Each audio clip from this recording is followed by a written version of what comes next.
আয়নাঘর এটি এমন এক স্থান যেখানে পৃথিবীর ইতিহাসে মানবাধিকারের সব নিয়ম ভঙ্গ হয়েছে, যেখানে নির্যাতনের কল্পনাতীত ঘটনা ঘটেছে। যারা এখানে বন্দী ছিলেন তারা নীরব যন্ত্রণায় ভুগেছিলেন, আর এই ঘরের দেয়ালগুলো ছিল সেই নির্যাতনের ভয়াবহ সাক্ষী। দিন গড়িয়ে রাত এবং রাত গড়িয়ে দিন এই বন্দীদের জীবন হয়ে উঠেছিল এক নীরব যন্ত্রণা। তাদের পেছনে ছিল অন্ধকার, সামনে ছিল সাজানো এক মিথ্যে নাটকের মঞ্চ। যন্ত্রণায় ধুকে ধুকে মরছিল এখানকার নিরীহ প্রতিটা বন্দী। যদি একটি বার্তা পৌঁছানো যেত আপন মানুষের কাছে, তাহলে শান্তিতে হয়তো মরব, হয়তো বাঁচব, এই দ্বিধা দ্বন্দ্বে ছিলেন তারা। কিন্তু বাঁচার সুযোগ ছিল না। এই ঘরগুলোর ভেতরের কাহিনীগুলো আজও অজানা। আয়না ঘরগুলো ঢাকার বিভিন্ন জায়গায় গোপনে নির্মিত হয়েছিল। সেগুলোর ব্যাপারে বহুদিন পর্যন্ত সাধারণ মানুষ কিছুই জানত না। সম্প্রতি 6 মাস পর অন্তর্বর্তীকালীন সরকার এর পরিদর্শন করেছে। আজ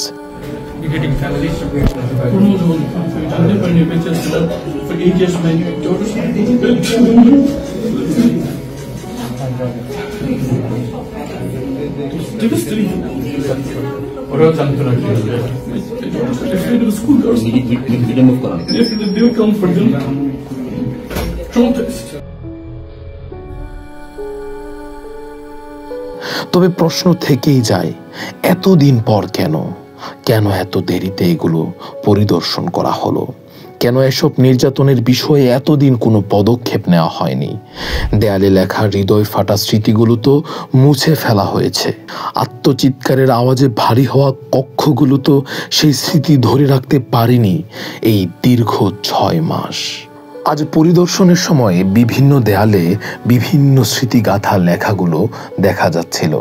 আয়নাঘরের দেয়ালের বন্দীরা যে শব্দগুলো লিখে গেছেন তা তাদের অন্তরের যন্ত্রণা প্রকাশ করেছে।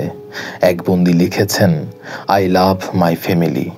এটি ছিল তার শেষ বার্তা, পরিবারের প্রতি ভালোবাসার এক নিঃশব্দ স্বীকৃতি। তার নাম ছিল মাসুদ ইব্রাহিম। মাসুদ ইব্রাহিমের নাম, যা আয়নাঘরের দেয়ালে আই লাভ মাই ফ্যামিলি এর উপরে লেখা ছিল তার শেষ বিদায়ের বার্তা। 2016 সালে গাজীপুরের জঙ্গি আস্তানা সন্দেহে তাকে সেখান থেকে আটক করা হয়।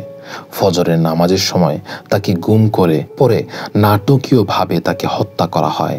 অন্য আরেকটি দেয়ালে লেখা ছিল, লা ইলাহা ইল্লা আনতা সুবহানাকা ইন্নী কুনতু মিনাজ জালিমিন। এটি ছিল এক প্রার্থনা, এক আত্মপক্ষ সমর্থনের চেষ্টার প্রতীক। এটি ছিল তার নির্দোষতার প্রমাণ। যিনি নিজেকে নির্দোষ বলে বিশ্বাস করেছিলেন, তার এই লেখা ছিল শুধু একটি শব্দ নয়, বরং এক গভীর কষ্টের ছাপ, যা তার অন্তরের কষ্ট ও শান্তির খোঁজ জানাচ্ছিল।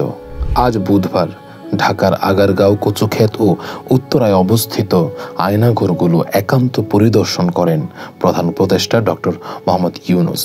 সঙ্গে ছিলেন বিদেশি গণমাধ্যম কর্মী এবং ভুক্তভোগীরা, যারা অতীতে আয়নাঘর নামক গোপন কারাগারে অত্যাচারের শিকার হয়েছেন। তিনি পরিদর্শন করেন সেই স্থানগুলো যা আগে নির্যাতন সেল এবং গোপন কারাগার হিসেবে ব্যবহৃত হতো। প্রধান উপদেষ্টা স্থানগুলো ঘুরে দেখার পাশাপাশি সেখানে বন্দী থাকা জামায়াতে ইসলামের নেতাদের পরিবারের সদস্যদের কাছ থেকে অভিজ্ঞতা শোনেন। উপস্থিত ছিলেন সাবেক জামাত নেতা গোলাম আজমের ছেলে ব্রিগেডিয়ার জেনারেল অবসরপ্রাপ্ত আবদুল্লাহিল আমান আজমি, মীর কাসেম আলীর ছেলে আহমেদ বিন কাসেম এবং আব্দুল কাদের মোল্লার ছেলে হাসান মওদুদ। তবে প্রশ্ন একটা থেকেই যায়, এতদিন পর কেন এই পরিদর্শন? কেন এত দেরিতে প্রধান উপদেষ্টা এরকম একটি স্পর্শকাতর স্থান পরিদর্শন করলেন? গত 6 মাস ধরে এই স্থানগুলো পরিদর্শনের বিষয়টি কেন স্থগিত ছিল? অথচ বহু আলামত এবং গুরুত্বপূর্ণ স্মৃতি ইতোমধ্যে মুছে ফেলা হয়েছে। এছাড়া গত 6 ফেব্রুয়ারি উপদেষ্টা পরিষদের বৈঠকে প্রধান উপদেষ্টা আয়নাঘর পরিদর্শনের সিদ্ধান্ত নেন এবং পরবর্তীতে গুম সংক্রান্ত তদন্ত কমিশনের সদস্যদের সঙ্গে বৈঠক করেন, যেখানে তিনি জানিয়েছেন শিগগিরই তিনি এই স্থানগুলো পরিদর্শন করবেন। আমার জীবনে যেরকম করে মারেন, আমার আম্মুকে একটু আমাদের কাছে ফিরে দেন। তুমি যাদেরকে সন্দেহ করো তাদেরকে কি এখন গ্রেফতার করেছে? না, ওরা হচ্ছে আরেকটা মার্ডারও করছে। মানে ওরা আমাদের এলাকা হচ্ছে প্রভাবশালী, ওদের চোখে চোখে দিবে না, কেউ কথাও বলতে পারে না। ওরা এখন বাইরে আছে, ঘুরে বেড়াচ্ছে? হ্যাঁ, ওরা মার্ডারও করছে আবার ঘুরে বেড়াচ্ছে, মানে ওদের কথা হইছে।